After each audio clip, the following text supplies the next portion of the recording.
ఇప్పుడు మీరు ఆఫీస్‌కి వస్తుంటే కూడా చూస్తే, మొన్న మీరు ఇచ్చిన స్టేట్మెంటే కనిపించింది నాకు. నన్ను చాలామంది గుర్తుపట్టరు.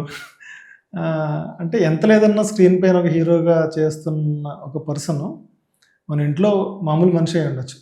కానీ సొసైటీకో, ఇండస్ట్రీకో ఒక హీరోలో ప్రొజెక్ట్ చేసుకోవడం అనేది ఉంటది కదా! మీ దగ్గర ఎందుకు కనపడట్లేదు? నాకు రాదు. రాదు అంటే? అంటే అది కొన్ని నేర్చుకోవాలేమో సార్. అంటే నాకు ఒక లుంగీ, బనియను, షర్ట్ ఇచ్చారనుకోండి ఎంత కంఫర్టబుల్‌గా ఉంటానో, ఒక సూట్ ఏస్తే అంత అన్‌కంఫర్టబుల్ అయిపోతాను. నాకు తెలీదది. అంటే ఇలా అనుకోవాలి, ఇలా పెట్టాలి, లేపోతే గ్రూమింగ్ ఇందాక మోడలింగ్ నేను వదిలేసింది అందుకే. సేమ్ వే వాకింగ్ ఎలా చేస్తే బాగా కనబడుతది, కార్ డోర్ తీసి ఎలా ఏ కాలు ఫస్ట్ అదంతా బర్డెన్ సార్.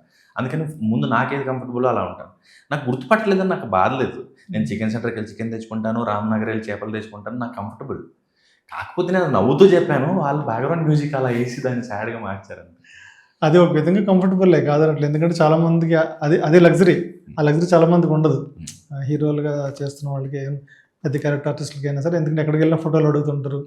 అది ఇంకా చేస్తున్నారు నిజంగానే? మీరెళ్ళి చికెన్ షాప్ నుంచి నేను చికెన్ సండే తెచ్చుకుంటారా? రామ్‌నగర్ ఎళ్ళి చేపలు తెచ్చుకుంటాను. ఆ! నేనే ఎళ్లి తెచ్చుకుంటాను. నాకేం కావాలో కొనుక్కొచ్చుకుంటాను. హ్మ్. చికెన్ సెంటర్‌కెళ్ళి చికెన్ తెచ్చుకుంటాను. కూరగాయల మార్కెట్‌కెళ్ళి కూరగాయలు తెచ్చుకుంటాను. నాకేం ప్రాబ్లమ్ లేదు.